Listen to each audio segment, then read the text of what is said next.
Our check-in on the Sunday morning shows begins with reaction to the House impeachment inquiry into President Trump. Will the White House fight us on this? I have to imagine they're going to fight us tooth and nail. And yet, even as they do, the more that they fight to try to prevent and obstruct the lawful functions of Congress, the more they're going to make a case for impeachment on obstruction of justice, of Congress, of Is that the rule point? of law. Is that It is a bad day and a bad week for this president and for this country if he is asking for political dirt on an opponent. But it looks to me like the other matter that's far from proven is whether he was doing anything to abuse his power and withhold aid in order to solicit such a thing. Did Secretary of State Pompeo know you were doing these things? Did he ask you to do these things? He did not. Mr. Volker did, and then Mr. Sondland did. But when I talked to the secretary last week, he said he was aware of it. This is a deep state operative, pure and simple. People who haven't been in the federal government, who haven't worked in the White House, may not appreciate this. But the situation is you have a group of unelected bureaucrats who think that they need to take down this president. I'll attend interagency meetings, Chris, where I know for a certain fact, if I don't invite the right people, the meeting will leak. If I don't say the right thing, they'll go to the Hill.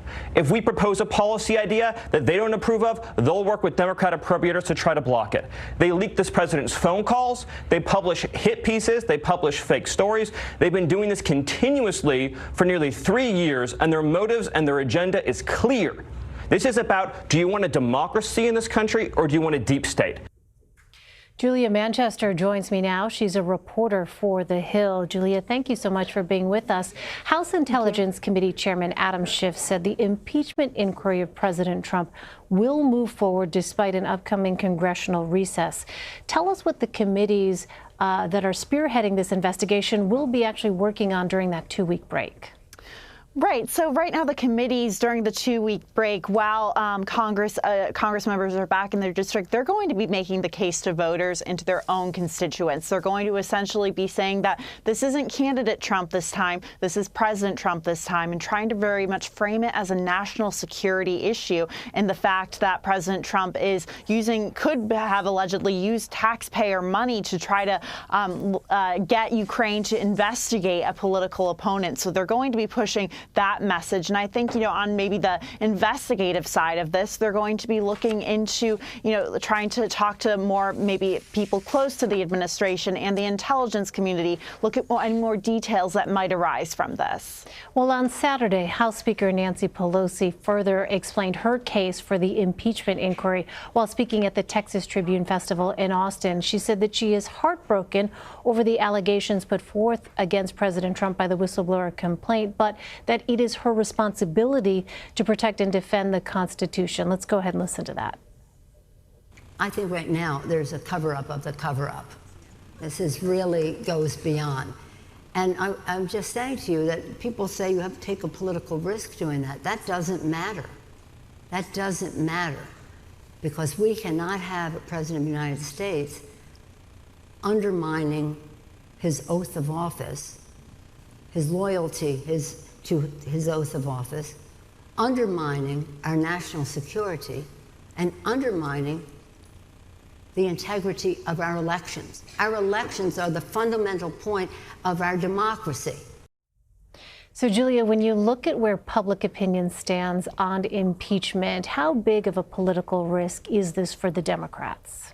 Well, it's hard to tell at this point because everything is so fluid, and a lot of it's going to depend on Democrats, their messaging on the issue. So we saw that before Nancy Pelosi very much made this announcement earlier this week, the public opinion polling wasn't in favor of Democrats or wasn't in favor of impeachment. Americans were still kind of a bit cautious to hop on that bandwagon. However, you're starting to see more polls, at least at the national level, seem to indicate that Americans do have some more interest in pursuing the path of impeachment. And I think it's important that Nancy Pelosi said she was heartbroken that we have gone down this path at this point, because it does really, I think, mean to voters that she recognizes how much of a divisive process that impeachment is, and that she understands that the country doesn't necessarily want to go through this. However, like I said before, they're going to be framing this as a national security issue of whether the president broke the law. So she's going to definitely be pushing that. However, I think a lot of the pressure, in a way, is kind of off of Speaker Pelosi at this point. You know, we saw a number of moderate Democrats that were elected in swing districts in 2018 that might have gone for Trump in 2016. So I think they were kind of giving her a go-ahead in a way to make that announcement that they were looking into an impeachment inquiry. Now, I will say this on the public opinion and polling front. We know that at the national level, we are seeing movement towards Americans saying they're more so in favor of impeachment. However, I think it's absolutely crucial that we look at polling levels at the state and local level to see where that lies there, because we know what happened in polling in 2016. So we know that more lower level polls at the state and local level are so important in this. It's a very good point, and certainly we'll be looking for any data that comes out at those lower levels. But all of this, as you know, is happening against the backdrop of the 2020 campaign. And former Vice President Joe Biden was back on the campaign trail in Las Vegas on Friday, where he accused President Trump of trying to hijack the upcoming presidential election. Julia, how is Biden's team adjusting its campaign message now that the former vice president and his family are in the spotlight in connection with the Ukraine scandal? Well, what we've seen Biden's camp do is essentially try to address the allegations that Republicans, conservatives, and President Trump are very much levying against the campaign or Vice President Biden, and they're trying to move on. However, they're going to spin it in a way that President Trump, has using the whistleblower report and such, in a way that President Trump has behaved unlawfully and that he is, he's unfit to be president. So we've seen them address the portion of it around which deals with his son, Hunter Biden. But if Biden gets the general election nomination, his campaign's going to have to work on some more messaging around that, because we know that based off of the 2016 presidential campaign, families aren't off limits for President Trump, and President Trump will do whatever he can to smear Biden and paint him in a negative light. Not surprisingly, President Trump is hitting back against Joe Biden with a new campaign ad of his own. Tell us what his campaign is doing to shape perceptions of all these developments. President Trump's campaign is kind of putting, amplifying its original message in 2016 and using Biden to amplify that message. They're trying to paint Biden as someone who is establishment, who is corrupt, who has foreign ties, much of what you saw them try to do with Hillary Clinton in 2016. So they're kind of just reshaping the strategy to fit towards Biden and his work in the Obama administration. We know that will play well with his base, but it really depends how it plays well with swing voters who are, sick of these and who are sick of the partisanship in Washington, and maybe even sick of the investigations happening in Congress right now. So you're going to see the Trump campaign very much try to capitalize on that investigative fatigue that we've seen among Americans so far. And the timing of this impeachment process is really fascinating, because you're going to have folks trying to figure out who it is that they should vote for. At the same time, we could be looking at the possibility of hearings in a Senate trial taking place as these calculations by voters are happening. So going forward, Julia, how is this likely to shape the strategies for both Democrats and Republicans?